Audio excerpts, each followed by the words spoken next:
Do you want to be able to update your payment method on Shein? Well, then you have come to the perfect video, because in this video I'm going to show you step by step exactly how you can do this, but it is very important that you do watch this video and watch it until the end to understand exactly what you need to do basically. And as you can see, the first step is going to be for us to go into the Shein app. So I'm currently on my Shein app and I've also logged into my Shein account.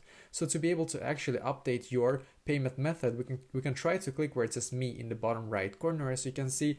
And the problem is that as of right now, as you can see, it doesn't really give us any opportunity to update our payment method in here, because if you click on the settings wheel in the top right corner, it just takes you straight to this website, right, or to this site right here, and you're not really able to add any payment method to save it to your Shein account. So you cannot save a new payment method. What you can do instead though is when you're going to order a new order on Shein, then you can just switch to another payment method, but unfortunately it's not going to be saved. You're not able to actually quickly check out and use your like saved payment method on Shein. You can just use another one when you're going to order like a new order from Shein basically. And unfortunately, as of right now, that is the exactly how you can do this. So let me know in the comments below, maybe if you have any questions, and I will try to answer to as many as I can. And also I wish you the best day.